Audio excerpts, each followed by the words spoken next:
All right, grown-ups, it's just our time. I love the babies, but to help you, I gotta speak my mind. This segment's here to help you grow with book reviews, lessons, and things you'll be glad to know. If your little one's restless or looking to play, send them to my other playlist. The read alouds there will brighten their day. Hello, beautiful people. Welcome to Behind the Book, where we go beyond the pages to get to the heart of the story. I'm Miss Erica, the teacher lady, your fairy godparent when it comes to sharing joyful stories and growing young minds. Now, all this week we are talking about friendship. How do you make sure you're a good friend? And of course, we are using books to be able to do so. Today's Behind the Book review is, drumroll please, It Will Be Okay, because it will be. It's going to be okay. This is a story of friendship and empathy. In today's review, we will be going over the glows, what I think was done well, the grows, what I think could have been done a bit differently, who this book is for and who should be adding it to their home library, and so much more, all in this segment of Behind the Book, where we go beyond the pages to get to the heart of the story. You ready? Let's grow. Summary in my own words. This is a super simple children's book about friendship. The giraffe is in a tree because he's scared of a spider. The friend zebra has a lot of patience trying to get him out the tree. And together they just kind of connect and bond. Giraffe is scared, zebra is not. The book shows zebra showing up for his friend. Take home message, and was it clearly communicated for the target audience? I would say that the take home message, more than even friendship, was patience. I really believe that the story is a good message around empathy and overall understanding. You can see that the zebra is trying to be patient, eagerly waiting for the giraffe to stop being scared enough to get down from the tree, and the zebra is persistent that he is going to wait while telling the giraffe all the reasons why there is no need to be scared. In terms of age group, I would recommend this book for children as young as 3 years old. I would say up until about 6 or even 7. It's definitely a book for younger children. Simple words, straightforward message, and really beautiful illustrations. Close.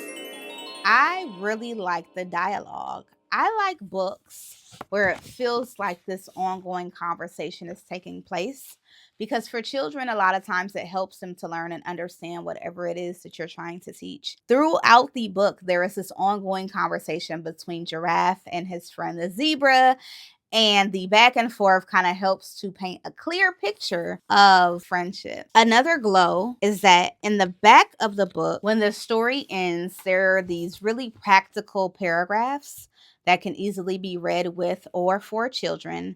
And they kind of outline some of the things that happened in the story, like what to do if you're feeling worried or anxious, what it means to have empathy, and how you can help a friend who is also worried or anxious. And I feel like these paragraphs really helped round out the story. They're also good for parents to kind of have discussion points when talking about this with your child. And my last glow would have to be the fact that the author chose animals instead of people. I believe having the simplicity of a giraffe and a zebra, like they don't even have names outside of giraffe and zebra, really help to focus on the point. There isn't a lot of distractions in the book. It really does get to the point relatively quickly, which is important for children. They got low attention spans, and when you were aiming for a specific topic to get it to that child, to have the focus and using animals to be able to do so, I just feel like really made the story easy to comprehend and understand. Grows, or things that I think could have been done differently. One of my grows is that this book is extremely short, and the length of the book does not always matter. In this case, I do feel like more substance could have been added, especially to better understand the overall point of the story, which is that we all have different fears. So that was one of my grows. I felt like the last page where they go over these practical examples of like what it means to be empathetic or what it means to be worried. I wish those paragraphs would have been embedded into the story a bit more. Another grow is I don't know that Zebra was the best friend. Like low key, Zebra was like, Giraffe, you need to wrap this up and stop being scared of something so small. And I just feel like it was a bit insensitive. And I appreciated that the zebra waited for the giraffe, but I don't necessarily feel like that was the kindest thing.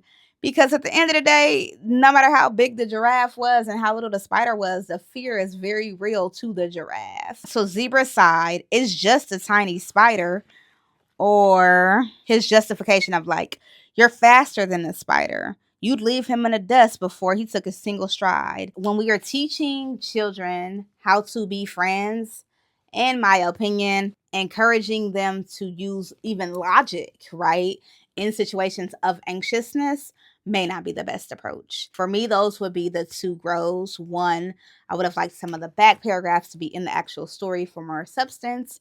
And for two, I would have liked the zebra to be a bit better of an example of what it means to truly be a friend. Who should add this to their home library? I would say young children, 3 or 4 years old.